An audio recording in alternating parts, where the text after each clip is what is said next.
மூவர் ஒன்றாக இணைவது அப்படிங்கிறது புதிய சவாலாக அதிமுகவுக்கு அல்லது திரு எடப்பாடிக்கு மாறி இருக்கிறதா, அல்லது ஏற்கனவே இருக்கக்கூடிய அம்சம்தான் அவர் சொல்லக்கூடியதை பார்க்க வேண்டியிருக்கார்?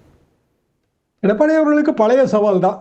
காரணம் என்னவென்றால், ஏற்கனவே திரு டிடிவி அவர்கள் இதே மாதிரியான கருத்தை சொல்லியிருக்கிறார். ஓபிஎஸ் அவர்கள் 2021 தேர்தலில் ஒன்றாக இருந்தவர் தானே. திரு செங்கோட்டையன் அவர்களும் ஓபிஎஸ் அவர்களும் 2021 தேர்தலில் எடப்பாடி பழனிசாமியோடு ஒன்றாக இருந்தவர்கள் தான் அரசியல் பயணம்.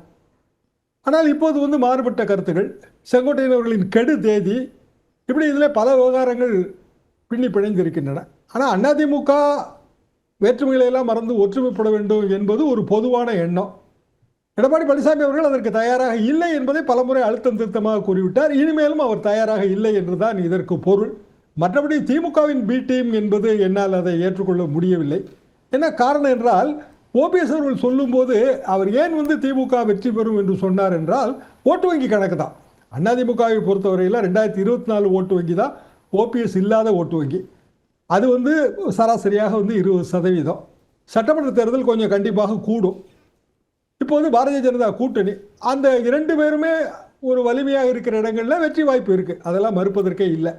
ஆனால் அதிமுக ஒன்றாக இருந்தால் விஜய் மாதிரியான புதிய வரவுக்கு ஏங்க வேண்டியதில்லை, இயல்பாகவே அது வெற்றி வாய்ப்பை பெறும்.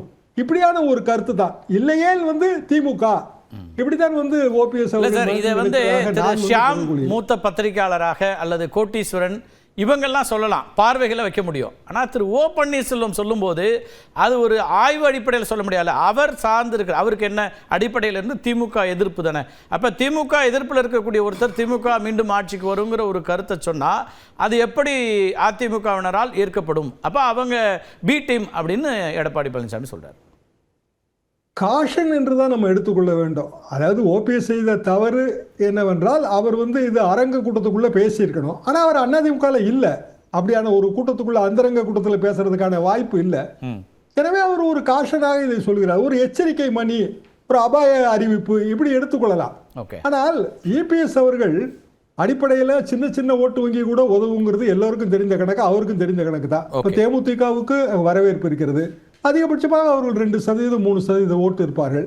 அப்படி இருக்கும்போது அனைவரும் ஒன்றாக இணைய வேண்டும் என்கிற கருத்தில் தவறு இருப்பதாக எனக்கு தெரியவில்லை. காரணம், இதே கருத்து தானே அமித்ஷா அவர்கள் சொன்னார்கள்.